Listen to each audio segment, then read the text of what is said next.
நான் என்னவோ வேப்ப மரம் தான். வேப்ப மரம் சொல்ல போகும் ஒரு அருமையான கதை. முன்பெல்லாம் காற்று அடிக்கும், என் கிளைகள் பேயாட்டம் ஆடும், என் மலர்கள் தேனீக்களை அழிக்கும் ஒரு வேப்ப மரமா தான் நான் இருந்தேன். ஆனா இப்ப அப்படி இல்லை. அந்த சம்பவத்துக்கு அப்புறம் எனக்கு வந்திருக்க பெருமையை என்னாலே புரிஞ்சுக்க முடியல. என்னை அறுத்தா 20 பழைய ஆக்கிடலான்னு ஒரு வியாபாரி மட்டும் அடிக்கடி வந்து பாத்துட்டு போறான். நான் இருக்குது ஒரு பங்களாக்கு முன்னாடி. அந்த பங்களாக்காரர் சின்ன பையனா இருக்கும்போது நான் செடியா இருந்தேன். வளர்ந்ததுக்கு அப்புறம் அவர் என்னைய கண்டுக்கிறதே கிடையாது. அந்த நோட்டீஸ் வர்றதுக்கு முன்னாடி நகர சபையில இருந்து ஒரு நோட்டீஸ் வந்துருச்சு என்னைய வெட்ட சொல்லி. ஆனா திடீர்னு அவருக்கு என் மேல என்ன கரிசனமோ தெரியல, இதை வெட்ட முடியாது, என்னோட இடத்துல இருக்கு அப்படின்னு சொல்லிட்டாரு. இதுக்கெல்லாம் காரணம் என்னன்னா, நான் எவ்வளவோ வேணான்னு சொல்லியும் ஒரு கிளை மட்டும் ரோட்டோரமா போயிருச்சு. கிளை விடுறது, பழம் பழுக்கிறது, பட்டு போறதுக்கெல்லாம் நான் பொறுப்பாக முடியுமா? அந்த மாதிரிதான் அது பழம் பழுத்து பட்டு போச்சு.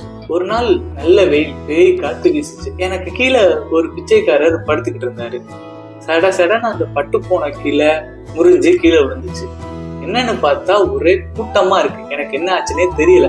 ஒரு இளைஞரை தூக்கிக்கிட்டு போறாங்க. இந்த கிளை ஒடிஞ்சு இளைஞர் மேல விழுந்துருச்சு அப்படிங்கிறது இப்பதான் எனக்கு தெரிய வந்துச்சு. ஆனா பக்கத்துல ஒரு பிச்சைக்காரர் படுத்திருந்தாரு. அவருக்கு எதுவும் ஆகல. ஆனா அதை பத்தி எல்லாம் யாராச்சும் பேசுறாங்களா?